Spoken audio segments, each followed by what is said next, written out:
खुदा का आज तक हम बेड इसलिए नहीं खरीद पाए कि बेटे के जहेज में मिलेगा। आज तक हमने फ्रिज और जरूरत की चीजें इसलिए नहीं खरीदी कि बेटा जवान हो चुका है। बुरा मत मानना, बहुत कड़वी बात कहने लगा हूं। निकाह करने का सिर्फ हक उसको है जो बीवी के बिस्तर का इंतजाम करे, जो बीवी के खाने के बर्तनों का इंतजाम करे, जो उसकी जरूरत पूरी कर सकता उसके लिए जायज है वो निकाह करे। और हमारा मिजाज क्या है साहिब, हमने आज तक बिस्तर इसलिए नहीं खरीदा कि लड़की अपने साथ लेकर के आएगी। एक डिनर सेट मार्केट से इसलिए नहीं लाए कि वो लड़की अपने साथ लाएगी।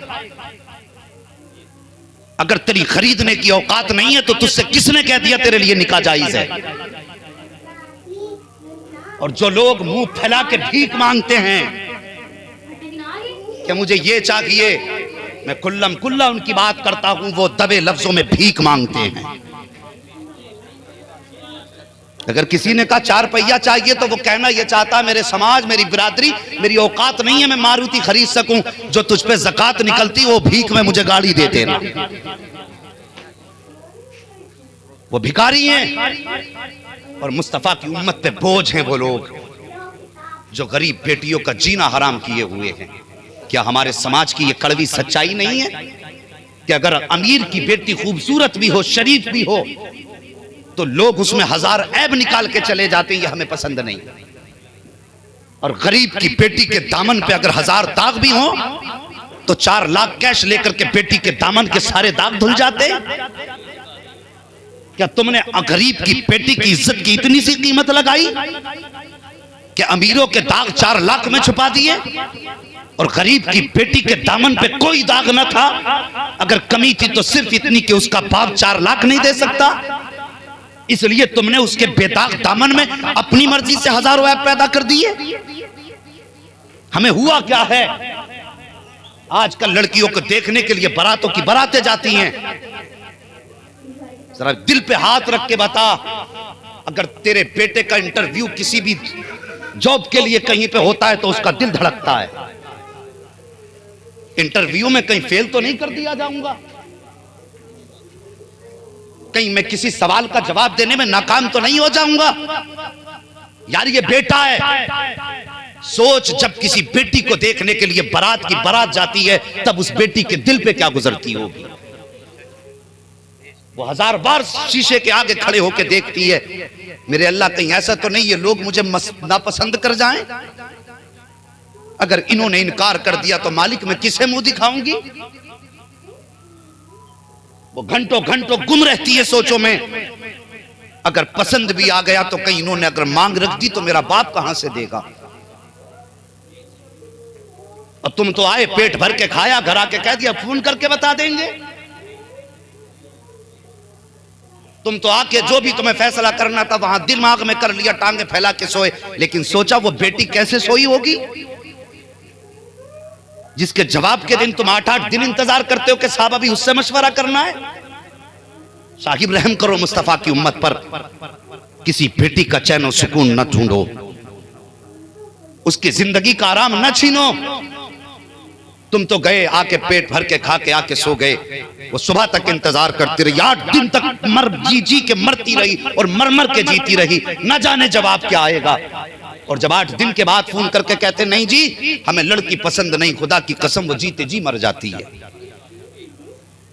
और वो अपने रब से दिल में कहती मेरे मालिक तूने मुझे ऐसा बनाया क्यों था, इसमें मेरा तो कोई कसूर न था। जो लोगों ने मेरी आंख में कमी निकाली मालिक ये तो तूने बनाई थी। जो किसी ने कह दिया आंख छोटी है नाक बड़ी है, किसी ने कहा कान बड़ा है, कोई कहता खाने का मुंह सही नहीं है। तो वो बेटी तुम्हें नहीं कोसती, फिर अपने रब से कहती है मालिक तूने मुझे ऐसा क्यों बनाया था। याद रखो अगर कोई गरीब बेटी या किसी की भी बेटी इस वजह से तड़प गई कि तुमने उसके अंदर ऐब निकाल कर उसे समाज में बेइज्जत किया है, अल्लाह की कसम खा के कहता हूँ लोगों, वो बड़ा खालिक व मालिक है, वही मालिक हकीकी है, उसके बारगाह के अंदर देर तो है अंधेर नहीं है और ना वो किसी का मोहताज है। अगर किसी की आह अर्श इलाही से टकरा गई तो फिर देर नहीं निकलेगी। तुमने एक बेटी में ऐब निकाला है, खुदा तेरी नस्लों के अंदर हजारों ऐब पैदा फरमा दे। फिर किसके दरवाजे पे जाओगे? साहिब खुदा से डरते रहो और अल्लाह से दुआएं मांगा करो। हम अपनी बेटी के लिए तो जन्नत ढूंढते ससुराल, और दूसरी बेटी के लिए दोजख बना के रख दी। ऐसा लगता है बेटी नहीं कि कुर्बानी के लिए बकरा खरीदा जा रहा हो। बेहतर करो, हालात बेहतर करो मुस्तफा की उम्मत के। और हम क्या हैं, हमारी औकात क्या है? खुदा की कसम फरमाया गया कि रब ने मोमिनीन के जान और माल को जन्नत के बदले में खरीद लिया है। हमारी मंजिल तो मदीना है, हमारा सफर भी सुए मदीना है। और जब मदीने तक चले जाएंगे तो फिर बरेली से सदा आती है कि तैबा में मर के ठंड चले जाओ आंखें बंद। सीधी सड़क ये शहर शफात नगर की है। कम से कम मदीने तक तो पहुंचे, जन्नत तक तो बाद में पहुंचेंगे।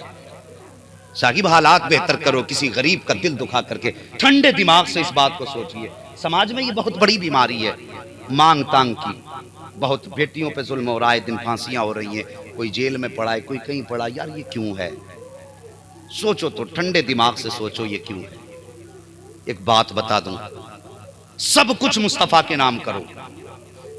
जवानों, मैं ज्यादातर जलसों में जाता हूं, मेरे सामने ज्यादातर जवान होते हैं और मैं चाहता हूं कि सब सुने, लेकिन जवान बिलखुसूस मेरी बातें सुने, इसलिए कि जब जवान सुधरता है तो फिर साथ पुश्ते सुधर जाती है। आप जलसे खूब कराइए, लेकिन एक बात बता दूं, अगर मेरी गुफ्तगू पे किसी ने, एक बंदे ने भी अमल कर लिया तो मैं समझूंगा मेरा आना भी कामयाब है, आपका बुलाना भी कामयाब है। वरना उठ के गए, सुबह को पूछा तकरीर कैसी थी, मौलवी बहुत अच्छा था, कुर्सी इधर की उधर फेंक दी थी।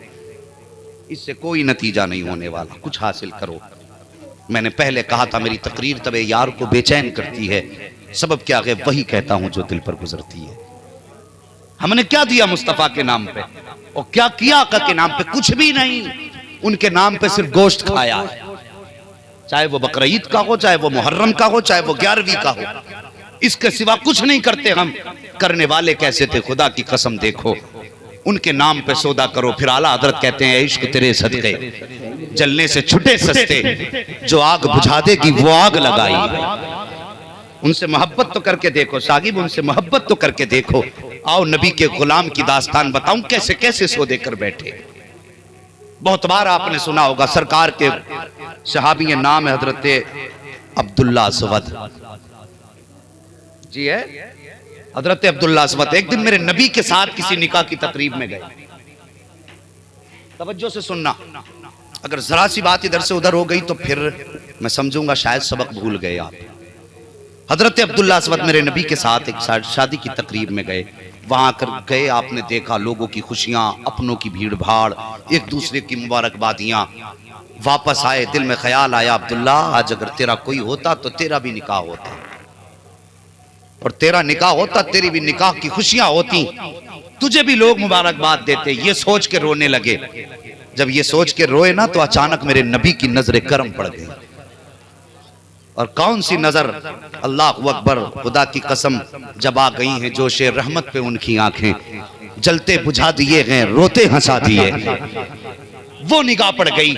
मेरे मुस्तफ़ा ने फरमाया अब्दुल्ला करीब आओगा। जी या रसूल अल्लाह। क्यों रोए? कहा बस सरकार यूं ही ख्याल आया काश अब्दुल्ला कभी आज कोई होता तो मेरा भी निकाह होता, आका मेरी भी नस्लें होती, मेरा नाम आगे बढ़ता। ये कह के रोए ना, मेरे नबी ने सर पे हाथ रखा, फरमाया अब्दुल्ला जिसका कोई नहीं है उसका मोहम्मद रसूलुल्लाह है, परेशान ना हो, चाहते क्या हो? कहते हैं आका मेरा भी निकाह होता, मेरे भी बच्चे होते। आका फरमाते फिर निकाह करो। कहते हैं सरकार मेरे जैसे काले को बेटी कौन देगा? मेरा चेहरा इतना भयानक है कि लोग मेरा चेहरा देखने से डर जाया करते हैं। इतनी बात कही थी। मेरे नबी फरमाते हैं सहाबा जरा बताओ तो सही, पूरे मदीने में सबसे ज्यादा खूबसूरत बेटी किसकी है? अल्लाह अकबर। फैसले देखिए, आज जाते हैं घर देखने के लिए, रिश्ता करने के लिए जाया करते हैं तो पहले पूछते मकान कच्चा है कि पक्का है। जब कच्चा पक्का मकान पूछते हैं फिर उसके बाद कहते हैं बेटी कैसी है, का खूबसूरत है। फिर पूछते हैं कि क्या मिलेगा जहेज में, कितनी चीजें तलाश करते हो। मेरे नबी फरमाते हैं मेरे सहाबा बताइए तो सही, पूरे मदीने में सबसे खूबसूरत किसकी बेटी है? सहाबा ने एक कबीले के सरदार की निशानदही फरमाई,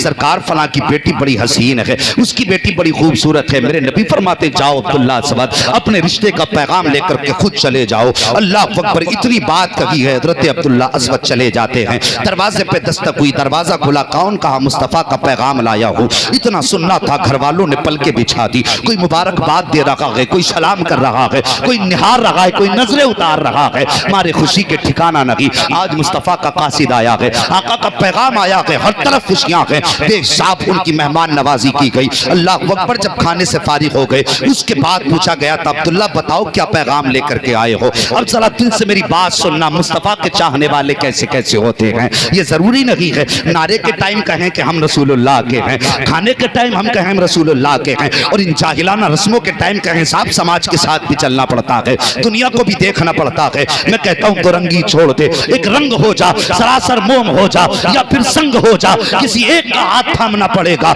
या तो रस्म रिवाज का हाथ थामना पड़ेगा, या मदीने वाले मुस्तफा का दामन थामना पड़ेगा। अब तुम्हारी मर्जी है कि समाज के साथ चलना है या हज़रत फातिमा ज़हरा के बाबा के साथ चलना है। फैसला तुम्हें करना है। कैसे कैसे आका के आशिक हुए हैं, कब कैसे आए हो, अब पैगाम बताओ। हजरत अब्दुल्ला असवद कहते हैं नबी ने निकाह का पैगाम भेजा है आपकी बेटी के लिए। का किसके साथ? अब्दुल्ला असवद कहते हैं मेरे साथ। इतना सुनना था, बाप की सांस वहीं ठहर जाती है। हाँ कहें तो कैसे कहें, ना कहें तो कैसे कहें, दोनों तरफ मुश्किल घड़ी है। सोचते हैं अगर हाँ कहता हूं तो बेटी की जिंदगी कैसी गुजरेगी। मेरी बेटी तो चांद का टुकड़ा है, मगर ये कालों में सबसे बड़ी मिसाल बनकर के काला आया है। इसके साथ बेटी का निकाह कर दूंगा तो बेटी की जिंदगी कैसे गुजरेगी। मगर दूसरी तरफ ख्याल आता है कि अगर इनकार कर दूंगा फिर ईमान से खारिज हो जाऊंगा। अल्लाह अकबर। बाप सख्ते के आलम में है, अभी बाप चुप बैठा है कि इतने में पर्दे के अंदर से बेटी की आवाज आ जाती है, ए बाबा इंतजार किस बात का है। अल्लाह अकबर। जैसे इतना बेटी ने कहा है का बेटी मैं ये सोच रहा हूँ तू चांद का टुकड़ा है, ये सियाह काला है, इसकी मोटी नाक है, दांत बड़े हैं, ये तेरा अपोजिट है, हाँ करूँ तो कैसे करूँ। तो बेटी ने कहा था बाबा देर मत कीजिए बल्कि फौरन कह दीजिए कि ये रिश्ता मुझे कबूल है, ये रिश्ता मुझे कबूल है। तब बाप ने कहा था ए बेटी देख तो ले इसको, इसकी सूरत कैसी है, इसकी आंखें कैसी है, इसकी नाक कैसी है। तब बेटी ने कहा था अब्बा मैं इसको क्या देखूं, माना कि ये काला है लेकिन जिसने भेजा है वो सारे जमाने में सबसे निराला है।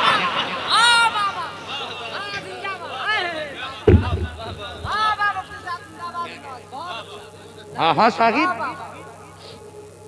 ये थे मुस्तफा से प्यार करने वाले और ये थे आका के चाहने वाले। क्या कभी हमने ये सोचा कि समाज क्या कहेगा? हम हमेशा समाज की फिक्र करते हैं। यार समाज की फिक्र न कर, मदीने वाले बेताज बादशाह की फिक्र करो। अल्लाह अकबर। उस शहंशाह की फिक्र करो कि वो क्या कहेंगे। हम तो समाज के पीछे मर गए। मेहरबानी करो। और फिर इश्क कैसा था, अल्लाह अकबर। अभी रिश्ते की खबर लेके वापस आए। एक रिवायत में तो यूं है नबी के पास तक आ गए थे, दूसरी रिवायत यूं है कि अभी रास्ते ही में थे, अभी वापस नहीं आए थे कि इतने में निदा हो गई कि दुश्मनों ने चढ़ाई कर दी है मदीने की शरीफ के ऊपर, जिहाद की तैयारी करो। अल्लाह अकबर। वहीं उसी कबीले में ठहर गए। कहने लगे कबीले वालों मुझे हथियार दे दो। अल्लाह अकबर। तवज्जो करना, मैं तो कहता हूं तेरे दामन करम में जिसे नींद आ गई है, जो फना ना होगी ऐसी उसे जिंदगी मिली है। मेरे नबी ने फरमाया लोगों अगर हो सके तो मेरे मदीने में मरना, अगर मेरे मदीने में ना मर सको तो मदीने की तमन्ना लेके मर जाना। आका जी तमन्ना लेके मरेंगे तो क्या होगा? फिर फरमाया तुम मरोगे हिंदुस्तान में, कयामत में उठाए जाओगे मदीने के कब्रिस्तान में। तेरे दामन करम में जिसे नींद आ गई है, जो फना ना होगी ऐसी उसे जिंदगी मिली है। अल्लाह अकबर। रास्ते में कहा कबीले वालों मुझे हथियार दे दो, जंग के लिए जाना है। जंग में गए, जंग के बीच में जो जख्मी हो रहे थे तो सहाबा इकराम और जो कुछ लोग ऐसे थे जो जख्मियों को पानी पिलाने के लिए जा रहे थे, किसी की पट्टी हो रही थी, किसी को पानी पिलाया जा रहा था। पानी पिलाने वाले हजरत अब्दुल्ला के पास तक पहुंचे।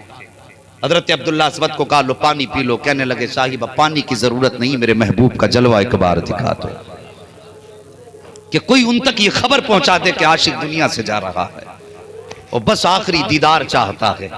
अल्लाह अकबर। बस इतना करम करना ए नरगी से मस्ताना, जब जान लबों पर हो तुम सामने आ जाना।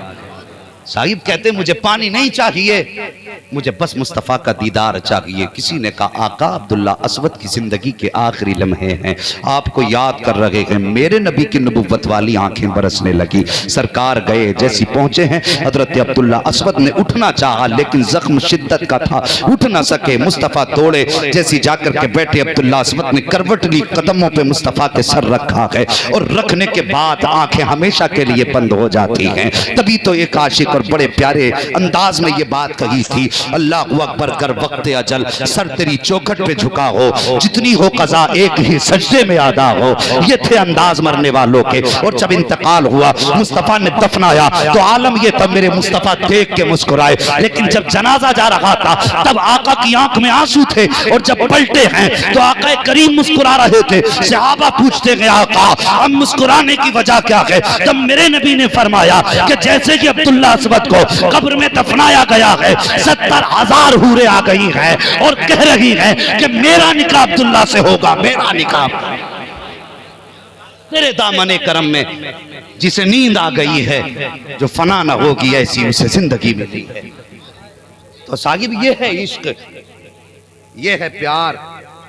मेरे मुस्तफ़ा से वफा करो, मुस्तफ़ा से प्यार करो। साहिब मर जाओगे सब रखा रह जाएगा, कब्र में अगर साथ जाएगा तो मुस्तफ़ा का प्यार साथ जाएगा, उनकी वफा साथ जाएगी। तो यूं जुल्म ना करो जवानों। अल्लाह ने किसी को दौलत दी है तो किसी गरीब को अपने घर की रौनक बना लो। हाँ जानते हैं, मैं उनसे गुजारिश करना चाहता हूं जिन्हें दौलत पे नाज है। एक दिन हजरत अली करमल्लाहु वजहुल करीम, लोग लड़ते नामों पे कि ये बड़ा कि वो बड़ा, ये छोटा कि वो बड़ा। हम तरतीब से सबको मानते हैं। इस पर गुफ्तगू बड़ी अच्छी हजरत अल्लामा मौलाना तौसीफ रज़ा मिसबाही साहब ने फरमाई। मैं अब इस पर मजीद कुछ कहने की गुंजाइश भी नहीं समझता। वो मेरे बड़े हैं, बड़ी अच्छी गुफ्तगू आपने फरमाई।